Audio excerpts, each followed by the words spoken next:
ജപ്പാനിലെ ഒരു ഷിൻഡോ ഷ്രൈനിലാണ് നമ്മളിന്ന് ഉള്ളത്.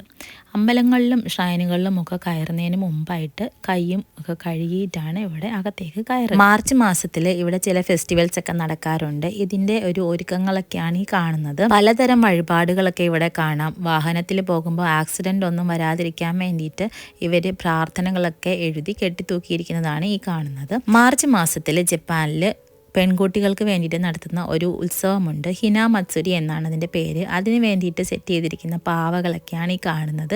പെൺകുട്ടികളുള്ള വീടുകളിലും ഇതുപോലെ പാവകളൊക്കെ വെച്ച് അലങ്കരിക്കാറുണ്ട്. പലതരം വഴിപാടുകളൊക്കെ ഇവിടുത്തെ അമ്പലങ്ങളിൽ പോകുമ്പോൾ കാണാം. അതിലൊന്നാണ് ഒമിക്കുജി. ഈ ബോക്സുകളിൽ പൈസ ഇട്ടിട്ട് നമുക്കിതിൽ നിന്ന് ഒരു പേപ്പർ നമുക്ക് എടുക്കാം. ഇവിടെ പലതരം ഒമിക്കുജികൾ കണ്ടു, പല ഷേപ്പിലുള്ളത്. അധികവും കുട്ടികൾക്ക് വേണ്ടിയിട്ടുള്ളതാണ്. പാവകളുടെ അകത്ത് ചുരുട്ടി വെച്ചിരിക്കുന്ന പേപ്പർ വരെയുണ്ട്. ഈ കിട്ടുന്ന പേപ്പർ കഷ്ണത്തിൽ എഴുതിയിരിക്കുന്ന സെൻറ്റൻസ് വായിച്ചു നോക്കിയിട്ട് ഭാഗ്യമുള്ള നല്ല കാര്യങ്ങളാണ് എഴുതിയിരിക്കുന്നതെങ്കിൽ നമ്മളത് ചുരുട്ടി നമ്മുടെ ബാഗിൽ വെച്ച് എപ്പോഴും കൊണ്ടു നടക്കാം. അല്ല എന്നുണ്ടെങ്കിൽ നമുക്ക് അത് വായിച്ചു നോക്കിയിട്ട് ഇവിടെ അടുത്തുള്ള ഒരു മരത്തിൽ കുറേ കയറുകളൊക്കെ കെട്ടിയിട്ടുണ്ട്. നമ്മുടെ പേപ്പറും അതിൻ്റെ ഓട്ടത്തിൽ നമ്മൾ കെട്ടി വെച്ചിട്ട് പ്രാർത്ഥിച്ചിട്ട് പോകും.